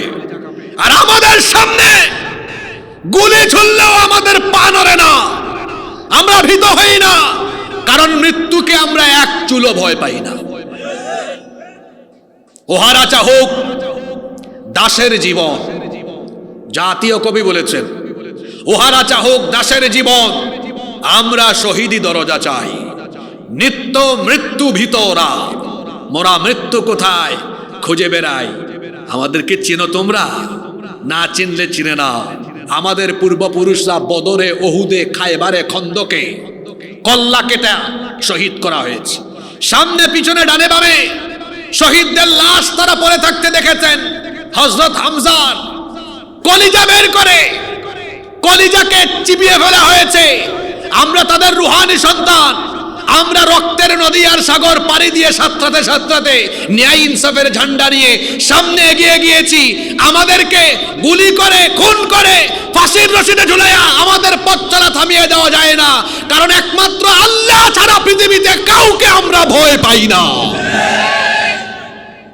এদেশে এক হাদি গুলি করা হলেও ওরা জানে না যে দেশে কোটি কোটি হাদি আছে। এক একটা তরুণ যুবক, প্রত্যেকটা তরুণ যুবক তরুণদের প্রতি এক একটা হাদির প্রতিচ্ছবি। ঠিক না বে ঠিক? আপনারা ভয় পান নাকি? আপনাদের আওয়াজ শুনে বোঝা গেছে ভয় পান। আমরা তো সেই ফেসিবাদী আমলেও বুলেট, গুলি, বোমার সামনে কথা বলেছি। আমরা ভয় পাই না এগুলা, কারণ আমরা জানি মৃত্যুর ফয়সালা জমিনে হয় না, এটা কোথায় হয়? আমার হায়াত থাকলে আপনি আমারে কেটে টুকরা টুকরা করে ফেললো, আমারে মারতে পারবেন না আপনি। আর আমার মউত চলে আসলে লালমাইয়ের সব মানুষ আমারে ধৈর্যও রাখতে পারবেন না। এর নাম ঈমান। এর নাম কি? তো যে জীবন শাহাদাতের চেতনায় উজ্জীবিত, ব্যাককলের দল তারা আমাদেরকে ভয় দেখায়। ভারতীয় আধিপত্যবাদী শক্তিদেরকে বলে দিচ্ছি, এই দেশে ওলামা মাশায়েখ, পীর মাশায়েখ, দেশপ্রেমিক ছাত্র তরুণ জনতা বেঁচে থাকতে এই দেশে আর কোনোদিন দিল্লির দাসত্ব, ভারতীয় একটা এজেন্ডা বাস্তবায়ন করতে দেওয়া হবে না। আল্লাহ আমাদের সবাইকে দ্বীনের পক্ষে থাকার তৌফিক দান করেন। কষ্ট হচ্ছে আপনাদের? বলছিলাম, যারা আল্লাহর বিধানের চাইতে অন্য কোনো বিধানকে উত্তম মনে করে, আর কেউ যদি বলে আমি কোরআনের আইনে বিশ্বাস করি না, কোরআনের আইন অচল, চলতে পারে না, কেউ যদি বলে আমি শরিয়া আইন মানি না, বিশ্বাস করি না, তার আর ঈমান থাকে না। এটা আমার কথা না আল্লাহর কথা? জোরে বলেন, কার কথা? আগামীকাল চায়ের দোকানে বলিয়েন না হুজুর রাজনৈতিক ওয়াজ করে গিয়েছে। যারা কথাগুলো বুঝতেছে না, আমি মনে করব তার মগজে শয়তান পেশাব করে দিয়েছে। ও বুঝতেছে না আসলে আমল হেফাজতের গুরুত্ব বেশি না ঈমান হেফাজতের গুরুত্ব বেশি। তো আজকের আলোচনার শুরুতেই তো এই কথাই বলেছি, আগে ঈমান হেফাজত, এরপরে আমল। ঈমান বাঁচাতে হয়, ঈমান বাঁচানোর কথা বলছি। যে ব্যক্তি আল্লাহর আইন মানে না, ওর ঈমানই কয় শরিয়া আইন মানি না, ওরে বাপরে বাপ, 5 ওয়াক্ত নামাজ পড়ে আবার ব্যাককল। যে ব্যক্তি আল্লাহর আইন মানে না, তার 5 ওয়াক্ত নামাজের কোনো দামও আল্লাহর কাছে। একজন বলেছে তাহাজ্জুদ গুজারি হোক, তাহাজ্জুদ গুজারি, কোনো লাভ নাই, কোনো লাভ নাই। আরেকজন বলছে 80 রাকাত, হইলেও হইতে পারে, আল্লাহ মালুম। তবে আমরা কারো নাম না বলি, তবে ঈমান ছাড়া কোনো আমলের দাম। নাম্বার 5, বেশি কষ্ট হয়ে যাচ্ছে নাকি আপনাদের? তো আমরা শেষের দিকে যাচ্ছি। নাম্বার 5, ঈমান ভঙ্গের 5 নাম্বার কারণ হলো আল্লাহর কোনো হুকুম আহকামকে অপছন্দ করা, ভালো না লাগা। যে কোনো বিধান যদি আপনার অপছন্দ হয়, ভালো না লাগে, তাহলে ঈমান থাকে না। সকল আমলগুলো তখন বরবাদ হয়ে যায়। মনে করেন গান বাজনা যদি আমরা বলি, মিউজিক যুক্ত গান, এটা ইসলামে হালাল না হারাম? এটা আল্লাহর বিধান, আল্লাহ হারাম করেছেন, কিন্তু আপনার এটা ভালো লাগতেছে না, গান ভালো লাগে। আল্লাহ যেটাকে বাদ দিয়ে দিলেন, আল্লাহর বিধান আপনার অপছন্দ, অথবা অন্য কোনো বিধান হতে পারে। মনে করেন মাদক আপনার ভালো লাগতেছে, আল্লাহর যেটা ভালো লাগে না, আপনার যদি সেটা ভালো লাগে, মনে রাখবেন আপনার ইমানের ভেতরে জং ধরেছে, মরিচা ধরেছে, এই ইমান আর ইমানের জায়গায়। এজন্য রব্বুল আলামিন কোরআনে কারীমের 47 নম্বর সূরা সূরাতু মুহাম্মাদের 8 এবং 9 নম্বর আয়াতে বললেন, ওয়াল্লাযীনা কাফারু ফাতাসাল্লাহুম ওয়া আদাল্লা আমালাহুম যালিকা বিআন্নাহুম কারিহু মা আনজালাল্লাহু ফাআহবাতা আমালাহুম। যারা কুফরি করেছে, নাফরমানি করেছে, তাদের জন্য ধ্বংস। আল্লাহ তাদের আমলকে ধ্বংস করে দিয়েছেন। এর কারণ হলো যালিকা বিআন্নাহুম কারিহু মা আনজালাল্লাহ, এর কারণ হলো আল্লাহ যা নাজিল করেছেন, আল্লাহর বিধান তারা অপছন্দ করত। আল্লাহর বিধান যাদের পছন্দ হয় না, তাদের ঈমান থাকে। এই যে 2-3 জন উঠতেছেন, আপনারা উঠেন কেন? কোনটা মিলে গেল নাকি? আমরা আর 12-13 মিনিট কথা বলবো, কেউ উঠবো না। রাজি আছেন সবাই? 6 নাম্বার, যে কাজে ঈমান চলে যায়, আল্লাহর দ্বীনের কোনো একটা বিধান নিয়ে কেউ যদি ঠাট্টা করে উপহাস করে, তাহলে তার ঈমান থাকে না। কথাটা আবার বলি, বুঝেন। যদি আল্লাহর কোনো বিধান নিয়ে কেউ ঠাট্টা করে উপহাস করে, তার আর ঈমান। টুপি নিয়ে ঠাট্টা করলেন, দাড়ি নিয়ে ঠাট্টা করলেন। দেখবেন আমার সমাজে আমি নিজে এমন মানুষ দেখেছি, এদের কথা শুনেছি। কিছু মানুষ মনে করেন তার একটু জন্মগতই অসুবিধা, কিংবা তার দাড়ি এই পাশে উঠে না, এই পাশে উঠে না, দাড়িটা এইখানে উঠছে, দেখে বলে, দেখছো ছাগলের দাড়ির মতো লাগে। নাউজুবিল্লাহ। এই যে আল্লাহর বিধান দাড়ি নিয়ে ঠাট্টা করলো, ঈমান চলে যাবে। আল্লাহর বিধান নিয়ে কেউ যদি ঠাট্টা করে, উপহাস করে, হাসি তামাশা করে, খেল তামাশা করে, তার ঈমান থাকে না। সেটা যে কোনো বিধান হতে পারে। আমার দেশে এগুলো এখন বেশি। আমার দেশে এক গোষ্ঠী আছে, বিশেষ করে এদেরকে আমি বলি ভারতীয় গোলাম। এরা দেখবেন দাড়ি, টুপি এবং জুব্বা, পাঞ্জাবিকে, এগুলোকে তারা রাজাকারের সাইন বানিয়ে দিয়েছে। ফেসবুকে আজকেও আপনারা দেখেছেন, এক বিশ্ববিদ্যালয়ের হলের সামনে, দেখছেন কিনা আপনারা, শার্ট কি দোষ করলো? দেখবেন নাটকে, সিনেমায় দাড়ি টুপিকে সবচেয়ে বেশি বাজে ক্যারেক্টারে উপস্থাপন করা হয়। কথা বলেন না কেন? আমি কি বানায় বলতেছি নাকি? যারা এই সকল দ্বীনি লিবাস সমূহকে কিংবা দ্বীনি কোনো বিধানকে ঠাট্টা করবে, এগুলো নিয়ে খেলতামাশা করবে, এদের ঈমান থাকে না, এদের ঈমান চলে যায়। রব্বুল আলামিন কোরআনে কারীমের 4 নম্বর সূরা সূরাতুন নিসায়ের 140 নম্বর আয়াতে বলছেন, وَقَدْ نَزَّلَ عَلَيْكُمْ فِي الْكِتَابِ أَنْ إِذَا سَمِعْتُمْ آيَاتِ اللَّهِ يُكْفَرُ بِهَا وَيُسْتَهْزَأُ بِهَا فَلَا تَقْعُدُوا مَعَهُمْ حَتَّى يَخُوضُوا فِي حَدِيثٍ غَيْرِهِ إِنَّكُمْ إِذًا مثلهم إن الله جامع المنافقين والكافرين في نار جهنم جميعا। আল্লাহ তাআলা বলছেন, আল্লাহ যে কিতাব নাজিল করেছেন, এই কিতাবের বিধানাবলী শোনার পরে যারা এগুলোকে অস্বীকার করে এবং এগুলো নিয়ে ঠাট্টা করে, আল্লাহর বিধান নিয়ে যারা উপহাস করে, খবরদার, মুমিনদেরকে আমি আদেশ করছি, ফালা তাকুদু মাহুম, এদের সাথে তোমরা উঠা বসা করো না, কথাটা বুঝে থাকলে সবাই বলেন তো আল্লাহ কি হুকুম করলেন? যারা আল্লাহর বিধান নিয়ে খেলতামাশা উপহাস করে এদের সাথে উঠা বসা করতে নিষেধ করে দিয়েছেন কে? যদি এদের সাথে এরপরেও কেউ চলাচল করে, আল্লাহ বলেছেন যদি এমনটা করো, ইন্নাকুম ইদাম মিসলাহুম, তোমরা তাদের দলেই, তাদের মতাদর্শে বিশ্বাসী হিসাবে পরিগণিত হবে। এমনটা যারা করবে ঈমান থাকবে না, হয় সে কাফির কিংবা মুনাফিক হয়ে একই দলভুক্ত হয়ে কি জান্নাতে থাকবে। কথাটা কার? এজন্য আল্লাহ বলছেন যারা দ্বীনের বিধান নিয়ে ঠাট্টা উপহাস করবে তাদের সাথে উঠা বসা চলাফেরা পর্যন্ত করো না, নিষেধ করে দিয়েছেন কে? কারণ ওদের ঈমান থাকে না। 7 নাম্বার হলো যারা জাদুকরের কাছে যায়, কুফরি মন্ত্রে যারা বিশ্বাস করে, কুফরি কালাম, কুফরি মন্ত্র আমাদের দেশে আছে না নাই? জাদুবিদ্যা হলো হারাম। 2 কারণে জাদুবিদ্যা হারাম। 1 নাম্বার হলো জাদুবিদ্যা হলো শয়তানি কাজ। 2 নাম্বার জাদুবিদ্যায় শয়তানের সাহায্য চাওয়া হয়, এই জন্য জাদুবিদ্যা হারাম। বিশেষ করে পুরুষের চাইতে নারীরা এগিয়ে, অনেক মহিলারা জাদুকরদের কাছে যায়।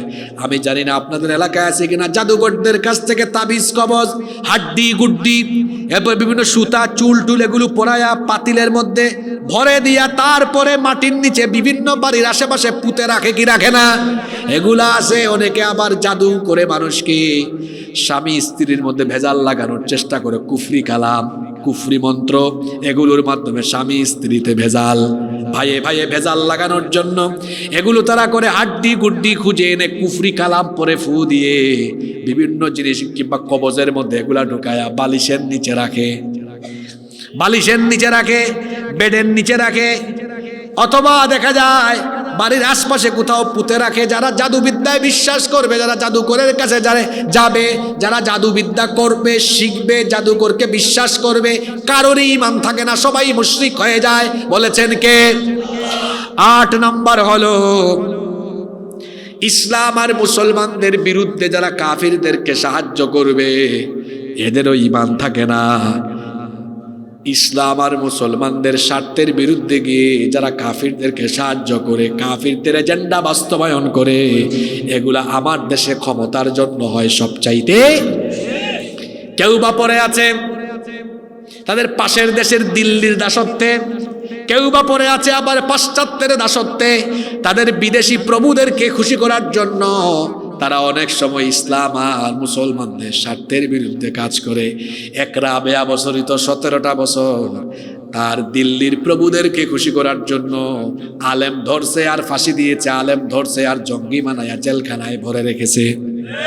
কি আমি বানায় বলতেছে নাকি কথা? তার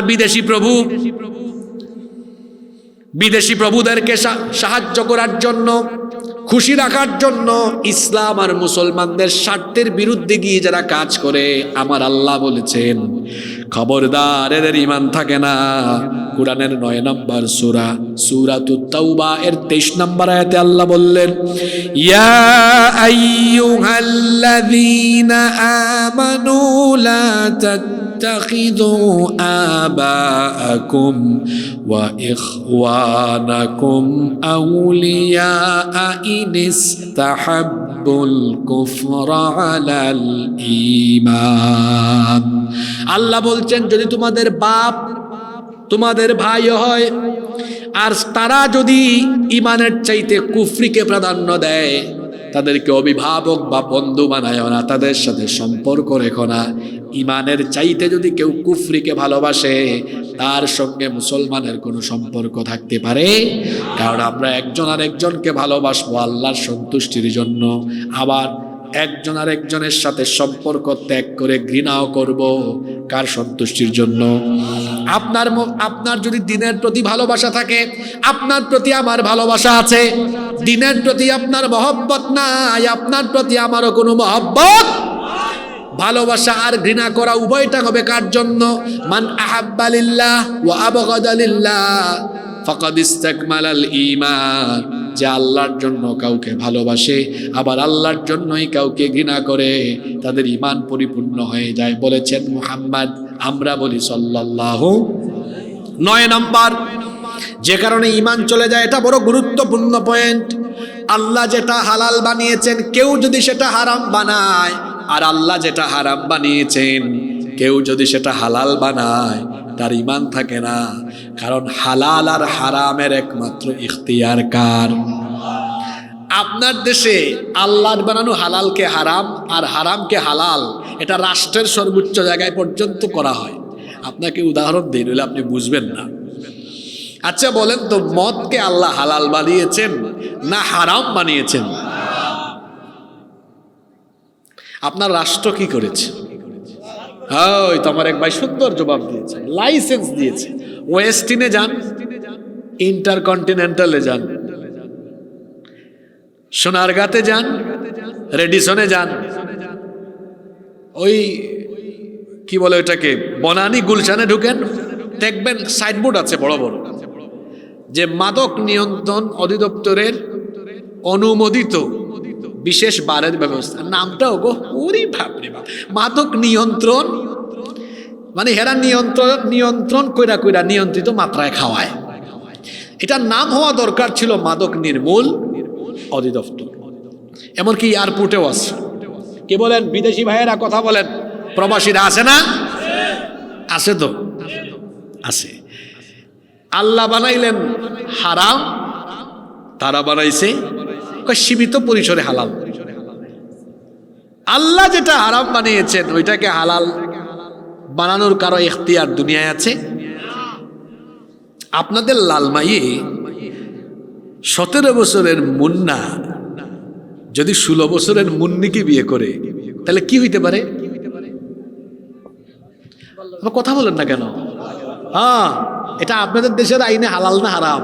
মানে আপনাদের দেশের আইনের কথা বলতেছে, আপনাদের দেশের আইনে আর আল্লাহর আইনে। দেখছেন কারবার? আল্লাহ বানাইছেন হালাল, হেরা বানাইছে। একটা কথা বলি, মুন্না আর মুন্নি, ওই যে আপনাদের পাশেই তো সুন্দর সুন্দর কিছু কিছু পাহাড় আছে, ওদেরকে কুটবাড়ি বলে নাকি এটাকে? এদিকে শালবন বিহার, হ্যাঁ, এদিকে কিছু পাহাড় পুহার আছে না? পাহাড় পুহারের চিপায় ঢুকিয়া মুন্না মুন্নি বসে একটার হাতের উপর একটা হাত আছে, এমনি ঢোলাঢলি করে। এটা আল্লাহর আইনে? হ্যাঁ বলেন, আল্লাহর আইনে। আপনাদের দেশের আইনে কি কয়? না না, কয় নো প্রবলেম। কি বলে? আপনি বাধা দিতে গেলে আপনারা অ্যারেস্ট করে নিয়ে যাবে, তাদেরকে আপনি ডিস্টার্ব করেন কেন? ঠিক না বে ঠিক? এই কপত কপতির ঘেঁষা ঘেঁষিকে আল্লাহ বানিয়েছেন আর তারা বানাইছে। আর বিয়েকে আল্লাহ বানিয়েছেন। আপনার কারবার কি শয়তানি বুদ্ধি! 17-18 বছরের আগে বিয়ে করা যাবে না, কিন্তু 18 বছরের আগে প্রেম করা যাবে। আপনার নাউজুবিল্লাহ পড়তেছেন, কথা সত্য না মিথ্যা? ওরা তো হাতির জিলে, রমনার বটমূলে, এই দেশে বিভিন্ন লাউতলা, ঝাউতলা, বটতলা, বিভিন্ন হোটেলে পতিতালয়, বেশ্যাখানা হয়ে গিয়েছে। ওটা বন্ধ করতে পারে না, যেটা বন্ধ করা দরকার সেটা বন্ধ করে না, বরং আল্লাহর হালাল জিনিসে হাত দিয়ে তারা অন্যায় করেছে।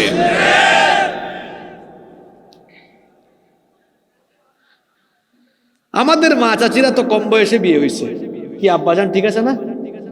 13-14 বছরে কাম সারছে, কোনো অসুবিধা হয়েছে নাকি? তবে আমরা এত কম বয়সে বিয়ে করতে বলি না, আমরা বিয়ে করতে উৎসাহিতও করছি না, কিন্তু আমরা বলছি আল্লাহর হালালকে আপনি হারাম বানালেন কোন স্পর্ধায়, কোন সাহসে? কে দিয়েছে এই সাহস আপনাকে? আল্লাহ বানালেন হালাল, আপনি বানিয়েছেন। আল্লাহ করেছেন হারাম, আপনি করেছেন। যারা রাষ্ট্রীয় দায়িত্বে থেকে এইরকম রাষ্ট্রীয় জায়গা থেকে আল্লাহর হালালকে হারাম বানায়, হারামকে হালাল বানায়, এরা রাষ্ট্রীয় পর্যায়ে আল্লাহর সাথে কুফরি করে। আপনার দেশে এই কুফরি আছে না নাই? আমার কথা কি খারাপ লাগলো নাকি আপনার? আচ্ছা, ওয়াজ তো এমন হওয়ার কথা যেটা বাস্তবের সাথে মিলবে।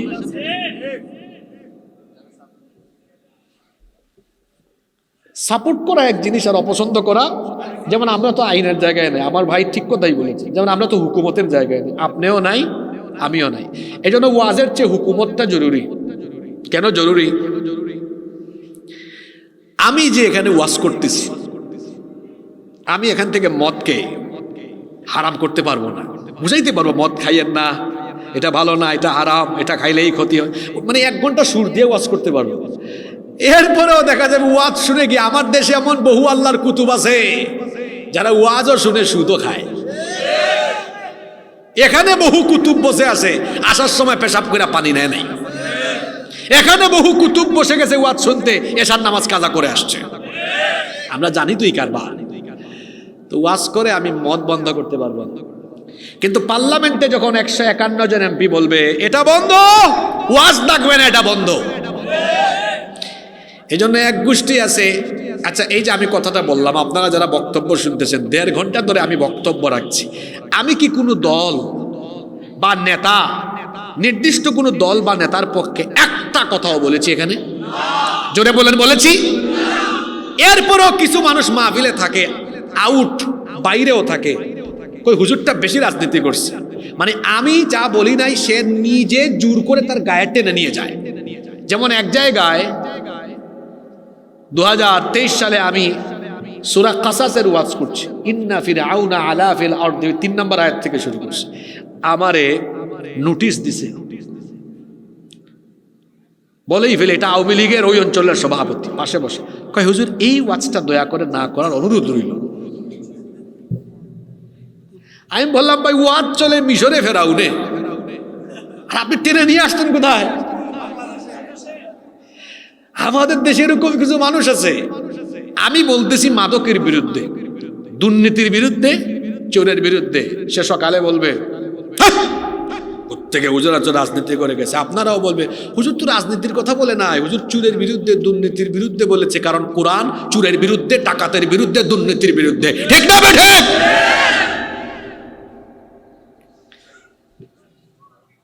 কি বেয়াদবি শুরু হয়েছে। আউযুবিল্লাহ বিসমিল্লাহ বললে 30টা ভুল করে, আর অন্যদিকে একজন আলেম কুরআন হাদিস পড়ছে 20-22 বছর, গবেষণা করতেছে, পড়াইতেছে মাদ্রাসায়, তারে এসে ওয়াজ শেখায়, এটা বলবেন এটা বলবেন না, বিয়াক্কলের বিয়াক্কল, এখনো ওযুর ফরজ গোসলের ফরজ ঠিক মতো জানে না, এসে হুজুরকে তালিম দেয়। এরকম বেয়াদব আমাদের দেশে আছে না নাই?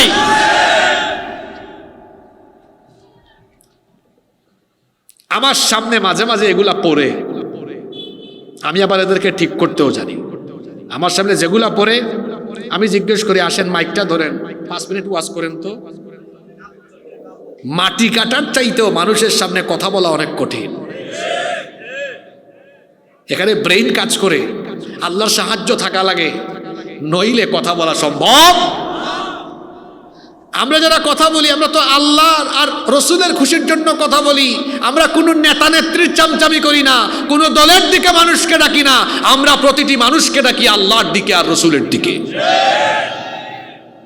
এজন্য যুবকদেরকে বলছি, কথায় আছে সৎসঙ্গে স্বর্গবাস, অসৎসঙ্গে বন্ধু নির্বাচনে। আমার ভাইয়েরা, আপনারা সতর্ক হন। এক লোক আতরের দোকানে ঢুকছে। কষ্ট হয়ে যাচ্ছে নাকি আপনাদের? 11টা হয়ে গেছে তো। আপনাদের এলাকায় ওয়াজের সিস্টেম আমি জানি, 9টা থেকে 11টার ভিতরে শেষ করা লাগে। আজকে না হয় 5-6 মিনিট যাচ্ছে আর কি, অসুবিধা নাই তো। আমি কিন্তু এসে গেছি 8টার আগে, একটু উঠাইতে ভাইরা লেট করছে, একটু মসজিদ কেন্দ্রিক স্বার্থ ছিল, সেটাও আমাদের দেখা দরকার ছিল বলে আমরাও চুপ ছিলাম। আমি কিছু বলি নাই, কিছু মনে করি নাই। আপনারা কিছু মনে করছেন? আল্লাহর ঘরের স্বার্থে একটু লেট করছে, 20-25 মিনিট লেট করতেই পারে, অসুবিধা নেই, আমি কিছু মনে করি নাই। জি, তো বলছিলাম, এক লোক আতরের দোকানে ঢুকছে, আতর কিনে নাই, 10 মিনিট ছিল, গায়ে কিসের গন্ধ। আর এক লোক বিড়ি খায় না, কিন্তু রাস্তায় বিড়ি ঘুরের সাথে কুলাকুলি করছে, কাম সারছে। কথাটা কেন বললাম? আতরের সাথে থাকলে যেমন আতরের সুবাস, ঠিক তেমনি নামাজি, দিনদার, নেককার, আলেম ওলামা, পীর মাশায়েখ, কুরআনওয়ালা, এইসব মানুষদের থাকলেও, সাথে থাকলেও এদের চরিত্রের আসর নিজের উপর এসে পড়ে যায়।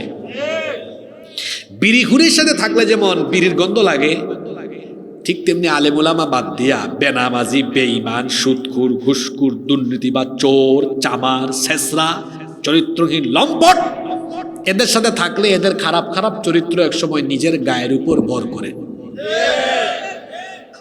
হয় আলেম হন, নইলে আলেমের ছাত্র হন, নইলে আলেমদের শাগরিদ হন, ভালোবাসার মানুষ হন, সাথে থাকেন। কথাটা কেন বলেছি? যুবকেরা, দেশের সব আলেম এখন এক কাতারে, কি কৌমি, কি আলিয়া, কি হানাফি, কি দেওবন্দি।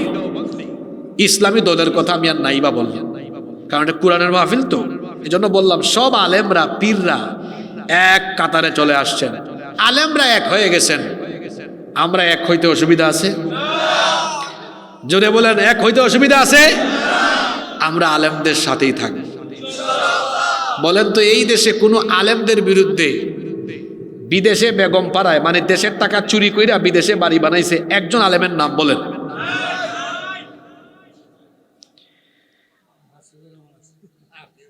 হ্যাঁ, আমার আছে বিদেশে। কোন কোন দেশে বাড়ি আছে? না না, উনি হয়তো বুঝেন না, অসুবিধা নাই। আমি বলেছি এই দেশে মানুষের টাকা চুরি কইরা দেশের বাইরে যে কোনো দেশে বাড়ি বানাইছে, এরকম একজন হুজুর আছে নাকি?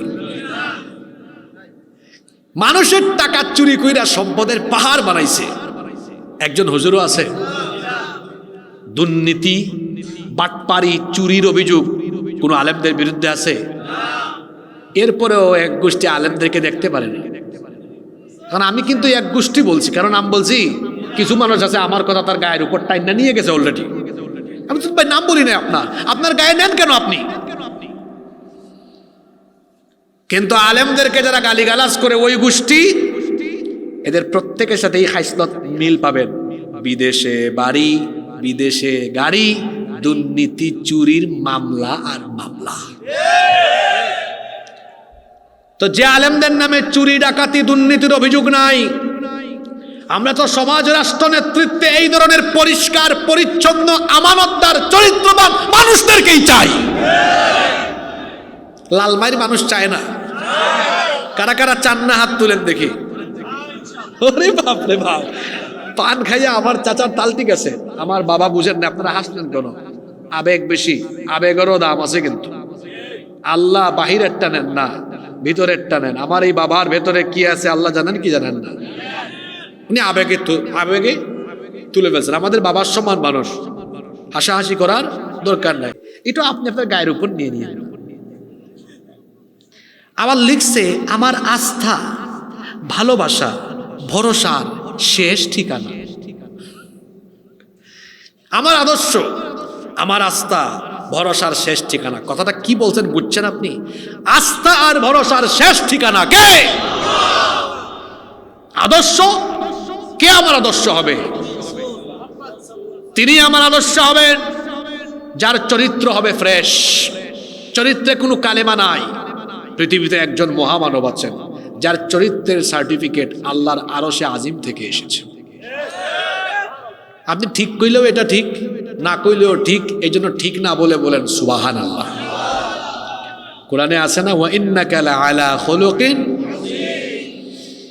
মুমিনের আদর্শ হবেন নবী, এবং তাকে অনুসরণ করলেই নাজাত পাওয়া যায়। পৃথিবীতে অন্য কাউকে অনুসরণ করলে দুনিয়াও পাওয়া যায় না, আখিরাতও পাওয়া যায় না। কিন্তু আমার নবীকে অনুসরণ করলে দুনিয়াও মিলে, আখিরাতও মিলে। এজন্য আল্লাহ বলছেন, কুল ইন কুনতুম তুহিব্বুনাল্লাহ ফাত্তাবিউনি ইউহিব্বুকুমুল্লাহু ওয়া ইয়াগফির লাকুম যুনুবাকুম ওয়াল্লাহু গফুরুর রহিম। ও নবী, আপনি বলে দিন, তোমরা যদি আল্লাহকে ভালোবাসতে চাও, ফাত্তাবিউনি, আমাকে অনুসরণ করো, আমাকে অনুসরণ করো। আমাকে অনুসরণ করলে কি হবে? তোমরা আল্লাহকে ভালোবাসা লাগবে না, ইউহিব্বুকুমুল্লাহ, আল্লাহ নিজেই তোমাদেরকে ভালোবাসবেন। আর আল্লাহ যখন ভালোবাসবেন কি করবেন শোনেন, ওয়া ইয়াগফির লাকুম যুনুবাকুম ওয়াল্লাহু গফুরুর রহিম। আল্লাহ যখন ভালোবাসবেন সব গুনাহ আল্লাহ মাফ করে দিবেন। তাহলে বোঝা গেল নবীজির আদর্শ মানলে গুনাহ মাফ হয়। অনেক যুবকেরা আছে মেসির আদর্শ, মেসি কাটিং চুল, নেইমার কাটিং চুল। ও ভাইয়েরা, গায়ক, নায়ক, খেলোয়াড়ের আদর্শ অনুসরণ করে চুল রাখলে হাঁটার স্টাইল ফলো করলে, নায়ক গায়ক নেতা কিংবা কোনো খেলোয়াড়ের আদর্শ অনুসরণ করে খাইলে দাইলে ঘুমাইলে চললে ফিরলে আমল নামায় কি কোনো সওয়াব লেখা হয় নাকি? কিন্তু নবীজির মতো খাইলে, নবীজির মতো ঘুমাইলে, নবীজির মতো চললে, নবীজির মতো হাসলে, নবীজির মতো চুল, নবীজির সুরতকে অনুসরণ করে গোটা 3.5 হাত বডি, নবীজির চরিত্রকে ধারণ লালন করে জীবনটাকে সাজালে আমল নামায়ও যেমন সওয়াব পাওয়া যায়, ঠিক তেমনি আল্লাহ ভুল ত্রুটি মাফ করে দিয়ে আল্লাহর জান্নাতটাও পাওয়া যায়। এজন্য মুসলমানের আদর্শকে, কথা বলতে পারলাম না, আদর্শকে যুবকেরা আজকে এখান থেকে ওয়াদা করে যান, কি আর মুক্ত মুখ আমার আদর্শ, আমার আদর্শ একজন মুহাম্মাদুর রাসূলুল্লাহ সাল্লাল্লাহু। আমার কথায় দয়া করে কেউ বেজার হবেন না, আমি আপনাদের ছেলে, আপনাদের ভাই, সবগুলো কথা আল্লাহর জন্য বলে গিয়েছি, কাউকে কষ্ট দেওয়ার জন্য বলিনি। সব আদর্শ বাদ দেন, ছুঁড়ে ফেলেন, অনুসরণ একজনকে হবে, মুহাম্মাদুর রাসূলুল্লাহ সাল্লাল্লাহু। উনার মতো আমার ব্যক্তি জীবন, পরিবার, সমাজ, অর্থনীতি, রাজনীতি সব হবে একজনের মতো, নাকি সব কিছু হবে নবীজির মতো? শুধু রাজনীতিটা হবে আমার অমুক নেতা সাহেবের মতো। কথা বলেন না কেন? আমার নবী কি রাজনীতিবিদ ছিলেন না? তো রাজনীতিবিদ না হইলে উনি, আপনি নবী এখনো তো আছে, যে সিরা এক্সিবিশন সেন্টার আছে, মদিনায় গেলে দেখবেন, তো কয়েকবার দেখেছি এগুলো। আল্লাহর নবী বিভিন্ন বিদেশি রাষ্ট্রপ্রধানদের কাছে চিঠি লিখেছেন না? নিচে তো লেখা ছিল, সিলমোহরও ছিল। তিনি তো রাষ্ট্রপ্রধান হিসেবে বহু রাষ্ট্রপতির কাছে কি দিয়েছেন? চিঠি দিয়েছেন। তিনি রাষ্ট্রপ্রধান ছিলেন, তার সাথে সাক্ষাতের জন্য অনেকে এসেছেন।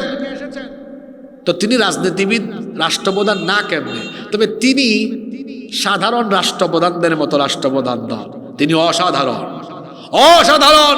তিনি এক মহামানব, তিনি হচ্ছেন সারা দুনিয়ার সকল রাষ্ট্রপ্রধানদের মহান আদর্শ। সুবহানাল্লাহ পড়েন।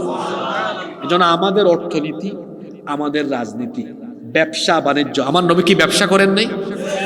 ব্যবসা বাণিজ্য, ব্যক্তি, এক কথায় ব্যক্তি, পরিবার, ব্যবসা বাণিজ্য, সমাজ, রাষ্ট্র, অর্থনীতি, রাজনীতি, সব জায়গায় মুসলমানের আদর্শ একজনই, একজন, দুইজন না, একজন, আর কেউ নন তিনি মুহাম্মাদুর রাসূলুল্লাহ।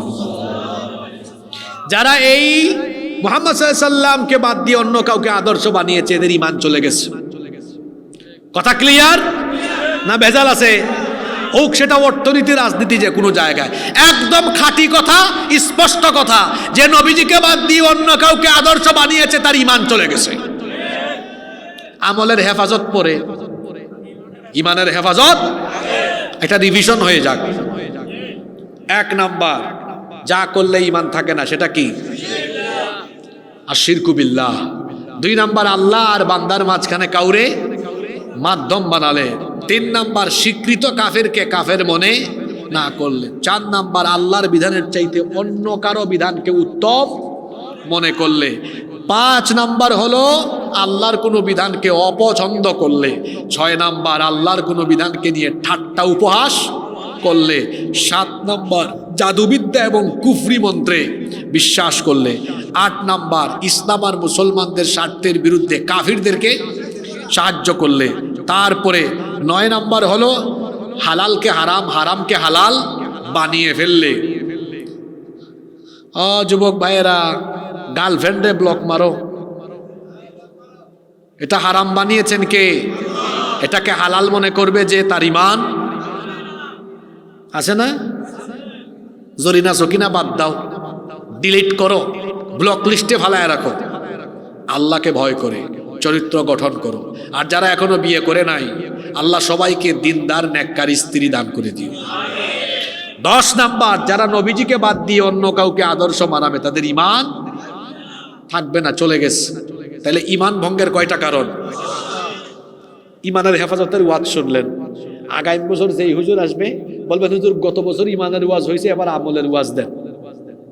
আগে ঈমান না আগে আমল? ঈমানের ওয়াজ হয়েছে না, এবার পরবর্তীতে আমলের ওয়াজ শুনবেন। আমরা ঈমান ঠিক করবো আল্লাহ। এই জন্য আজকে শুরু করেছি একটা সঙ্গীত দিয়ে, গজল দিয়ে, ঈমানের পথে অবিচল থেকে আমার মরণ যেন মান কানা আখিরি কালামিহি লা ইলাহা ইল্লাল্লাহ দাখালাল জান্নাহ। এই ঈমান নিয়ে যে যায় তার জন্যই জান্নাত। সুবহানাল্লাহ পড়েন। এজন্যই বলেছি ঈমানের পথে অবিচল থেকে আমাদের মরণ যেন হয়। তোমারই কাছে মিনতি আমার, মহামহিম দয়াময়। ঈমানের পথে অবিচল থেকে আমাদের মরণ যেন হয়। বলেন আমিন। আল্লাহ আমাদেরকে ঈমানদার বানিয়ে ঈমানের পথে থেকে ঈমান নিয়ে কবরে যাওয়ার তৌফিক দান করো, আমরা বলি আমিন।